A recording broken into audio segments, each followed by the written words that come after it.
L'univers de Boys a un véritable problème avec les organes génitaux masculins.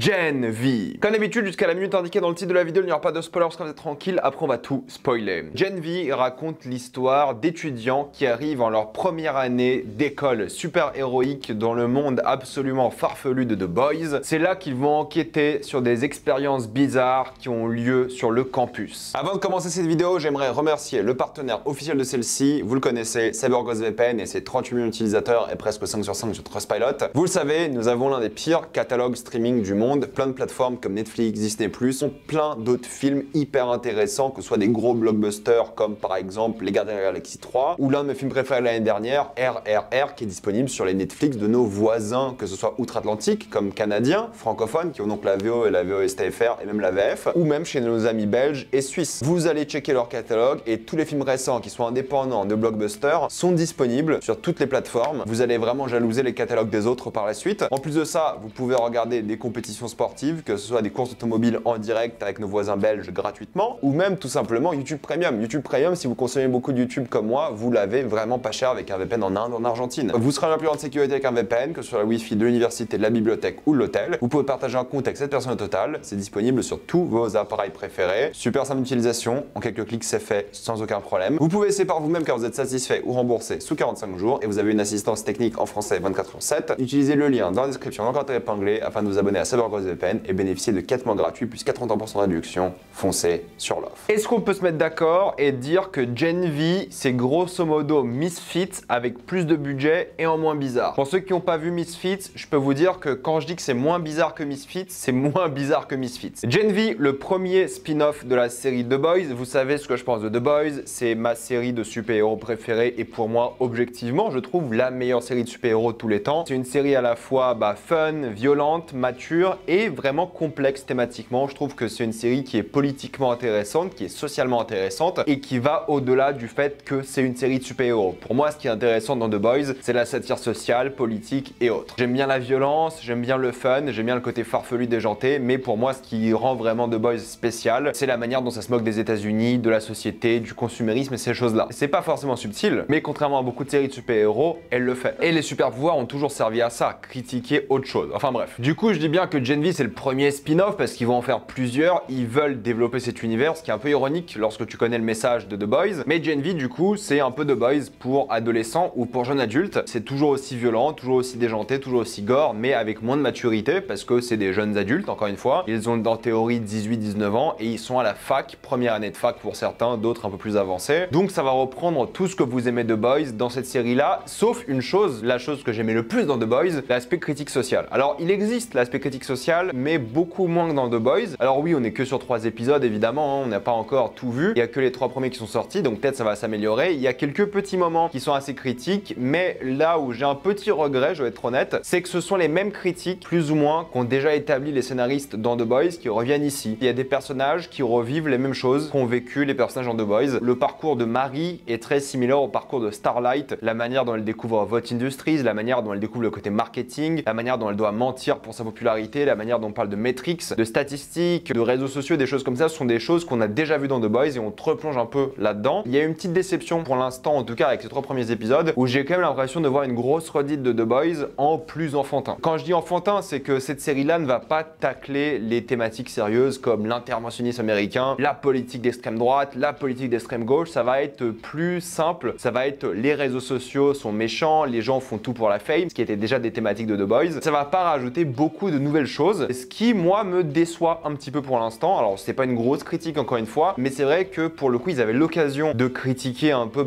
l'université, de critiquer je sais pas les fraternités aux US, de critiquer le prix de la fac, de critiquer des problèmes sociaux qu'ont l'université, mais en fait pas du tout. Ils vont pas du tout se construire sur le côté université pour l'instant en tout cas, ils vont se construire sur le côté The Boys, le côté super héroïque qu'on a déjà vu dans The Boys. Donc j'ai l'impression que ça fait un petit peu redite et je me dis déjà en regardant cette série, quel est l'intérêt? Je dis pas ça en mode rageux parce que je suis content de voir une série dans l'univers de The Boys et j'ai vraiment apprécié ces 3 épisodes. Mais il faut se poser la question thématiquement, qu'est-ce qu'il rajoute de plus à The Boys? Et la vérité est que pour l'instant, pas grand chose, on tombe sur les mêmes choses, des expériences qui sont faites dans un labo, il n'y a pas de background qui est ajouté par rapport à Vought, par rapport au sérum, par rapport à toutes ces choses-là. Ce sont des choses qu'on a déjà vues dans The Boys et on repart dans le même parcours, sauf qu'il est moins explicatif. Vous allez retrouver la violence, le côté gore, le côté sexuel, mais je trouve que pour une série pour adolescents, jeunes adultes, ça y va pas assez quoi. Il y a peu de moments qui sont en lien avec justement le côté université, jeune adulte, et je trouve que c'est un peu une opportunité ratée pour l'instant. Ce qui aurait été drôle, c'est justement d'avoir la vie de la fac, mais avec des super-héros quoi. Ça aurait été cool de voir des cours de super-héros, ça aurait été cool de voir des compétitions sportives de super-héros. C'est pas du tout ça la série au fait, hein, vraiment pas. On le voit juste très brièvement, la série c'est déjà une sorte d'enquête qui est très similaire à la série originale. Encore une fois, c'est pas vraiment une critique négative, mais c'est vrai que tu te demandes vraiment qu'est-ce qu'il y a de nouveau. Les seules choses qui sont vraiment intéressantes, c'est par rapport aux différents personnages, parce qu'en fait, beaucoup de personnages que tu peux voir dans cette série, tu peux les voir aussi dans The Boys. Alors, il y a ceux qui sont littéralement les mêmes personnages, qui font des petits caméos et autres, et qui sont logiques dans le cadre de l'histoire, mais t'as aussi des archétypes de personnages qui sont quasiment les mêmes, mais c'est pas les mêmes personnages, mais ils ont la même fonction que dans la série originale. Je sais, je compare beaucoup à The Boys, mais j'ai vraiment l'impression de voir la même série pour l'instant, ce qui est une bonne chose dans le sens où c'est vrai que j'aime bien The Boys, j'aime même beaucoup The Boys, donc c'est vrai que revoir une série similaire, ça ne me dérange pas. D'ailleurs, j'aime être plus dans cet univers-là. Mais les thématiques qui sont vraiment différentes et intéressantes sont liées à des choses qui sont fondamentalement pour jeunes adultes, parce qu'on parle de rite initiatique. Quasiment tous les personnages ont causé des vrais problèmes avec leur pouvoir, donc ils apprennent encore à les utiliser, et ça j'aime bien. C'est vraiment là qu'ils utilisent le côté jeune adulte. Ils parlent de leur traumatisme, et c'est pour ça qu'ils sont à l'université. C'est qu'ils ont fait des choses qui ont fait du mal et ils doivent contrôler leur pouvoir. C'est juste qu'il n'y a pas de cours sur comment contrôler leur pouvoir pour l'instant, on se concentre vraiment pas sur ça. Et il n'y a pas le côté entraide entre étudiants pour l'instant non plus, genre t'as pas l'impression que t'es à la fac en fait, c'est ça qui est vraiment bizarre. Il y a un truc intéressant sur le harcèlement en ligne, mais on l'a déjà vu dans The Boys, il y a le truc sur sa popularité qu'on a déjà vu dans The Boys, à quel point c'est important de se faire des réseaux, des contacts à la fac, ça c'est un petit peu établi, mais pas trop. Il y a évidemment l'importance de la popularité qui est plus importante que les actions et les faits héroïques. Là où c'est intéressant, c'est par rapport au sexe, je trouve, par rapport à un personnage qui est transgenre, dans le sens où le personnage peut littéralement, c'est son pouvoir, changer de sexe. Et il y a une thématique par rapport à sa transidentité qui là pour le coup est réelle, dans le sens où elle peut changer cette personne de genre constamment. C'est son pouvoir. Du coup il y a un truc intéressant par rapport à ça. Les choses intéressantes dans la série pour moi sont par rapport au personnage en soi plutôt qu'au contexte. Qui était un peu l'opposé de The Boys pour le coup, là où je trouve que les personnages dans The Boys représentaient quelque chose qui était dans l'ordre sociétal intéressant. Là tout ce qui concerne la société c'est du déjà vu et c'est les histoires des personnages qui sont plus intéressantes. Non pas que les histoires des personnages dans The Boys sont pas intéressantes, c'est juste qu'il y avait un bon équilibre entre les deux, là où Gen V pour l'instant n'est pas du tout équilibré. Du coup on se concentre beaucoup sur le côté expérience de laboratoire plutôt que le côté université, plutôt que le côté fraternité, plutôt que le côté vie de jeune adulte et plutôt que le côté rite initiatique qui est un petit peu présent pour l'instant mais pas beaucoup. Ils sont allés dans la direction du lore, de l'univers, des conspirations, des mensonges de vote plutôt que l'histoire de la fac. Il y a quelques idées de mise en scène plutôt rigolotes, ils s'amusent encore une fois avec les effets spéciaux, c'est assez jouissif, c'est un peu timide à certains moments je trouve quand même et c'est vrai qu'en termes de rythme j'ai pas trouvé ces 3 épisodes vraiment passionnants, j'ai bien aimé, j'ai passé un bon moment devant, j'ai l'impression que ça se lance vraiment à la fin du 3e et c'est là que je me dis ok là je pense que ça va y aller non-stop jusqu'à la fin, je crois qu'il y a 8 épisodes mais c'est vrai que pour l'instant c'est pas la série où je me suis dit il faut que j'enchaîne tous les épisodes. J'aurais sûrement binge-watché si tout était dispo mais j'ai pas une hâte dingue d'être la semaine prochaine. Il s'éclate aussi avec certains choix de musique je trouve aussi qui sont assez rigolos dans le contexte mais c'est vrai qu'en termes de direction artistique c'est un peu timide et c'est beaucoup de choses qu'on a déjà vu ou dans le monde des super-héros et ça c'est ok c'est pas grave ou dans le monde de The Boys et ça c'est un petit peu décevant je trouve. Il y a quelques facilités scénaristiques, on est d'accord sur ça par rapport à un labo et des choses comme ça. Il y a quelque chose qui font très répétitive encore une fois par rapport à la série principale et les performances d'acting ne sont pas les plus inspirées je trouve. Les personnages n'ont pas forcément la meilleure alchimie pour l'instant, j'espère que ça va bien évoluer par la suite. Mais pour conclure, Gen V écoutez ça commence plutôt pas mal, c'est pas au niveau de The Boys et ça fait très répétitif par rapport à la série originale, vous l'avez vu, vous l'avez entendu par rapport à ce que je dis. Donc petite déception quand même par rapport à ça, j'espère que la série va prendre son envol et réussir à se différencier parce que sinon quel intérêt si t'as une histoire similaire mais avec des adolescents ou des jeunes adultes. J'espère qu'ils vont vraiment profiter du fait que ce sont des étudiants et des jeunes adultes et vont pas juste refaire une Reddit. Mais c'est bien pour le coup, c'est marrant, c'est plutôt bien filmé, c'est imparfait dans le rythme et dans l'acting. Il y a des grosses facilités à certains moments, mais c'est l'éclate quoi. Si vous avez aimé The Boys, vous allez aimer Gen V. Mais j'aurais apprécié qu'ils aient la même audace que Misfits, mais avec plus de budget. Ce qui n'est pas vraiment le cas. Je vous le conseille, mais ça commence pas, d'après moi, à 200% quoi. C'est un début assez timide, mais efficace. Et je suis curieux de voir la suite sans l'attendre impatiemment. On va rapidement passer en spoiler.